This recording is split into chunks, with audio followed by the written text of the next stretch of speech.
Իսրայելի բանակի ամենօրյա հարվածների պատճառով Լիբանանի հարավի բնակիչները հյուսիս են տեղափոխվում։ Ցահալը շարունակում է ռմբակոծել իր պնդմամբ Հեզբոլլահի օբյեկտները։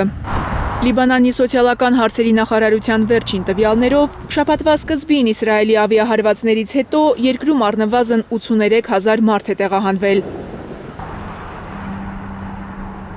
Աստծո կամքով մենք կվերադառնանք ու կհաղթենք։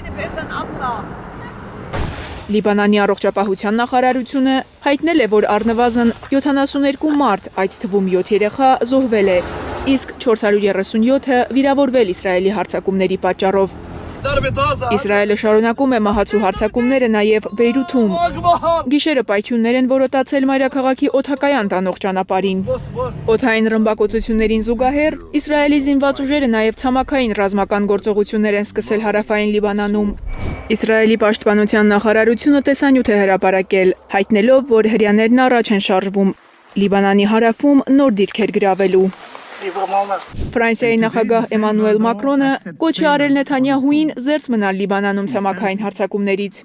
Իսրայելի վարչապետ Բենյամին Նեթանյահուի, ինչպես նաև Լիբանանի նախագահ Ժոզեֆ Աունի և վարչապետ Նավաֆ Սալամիի հետ քննարկեցինք Լիբանանում իրավիճակը, որը շատ մտահոգիչ է։ Շեշտեցի, որ Հեզբոլլահը պետք է անհապաղ դադարեցնի Իսրայելի վրա և դրա սահմաններից դուրս հարձակումները։ Այս սրացումը վտանգում է ամբողջ տարածաշրջանը։ Ես նաև կոչ արեցի Իսրայելի վարչապետին պահպանել Լիբանանի տարածքային ամբողջականությունն ու զերծ մնալ ցամաքային հարձակումից։ Հեզբոլլահը հայտարարել է, որ անօդաչու թռչող սարքերով հարվածել է Իսրայելում գտնվող 2 ռազմաբազաների։ Հեզբոլլահի գլխավոր քարտուղար Նայիմ Քասեմը, որ Իսրայելի պաշտպանության նախարարի խոսքով ոչնչացման թիրախում է, հայտարարել է, որ խմբավորումը ռազմական գործողություններին այլընտրանք չունի։ Նրանք, ովքեր ասում են, ինչու ընտրեցիք այս ճանապարհը, ես նրանց հարցնում եմ, մենք պետք է անվերջ համբերատար լինենք։ Վերջին 15 ամիսներին մոտ 500 մարդ է զոհվել, ամեն ինչ սահման ունի։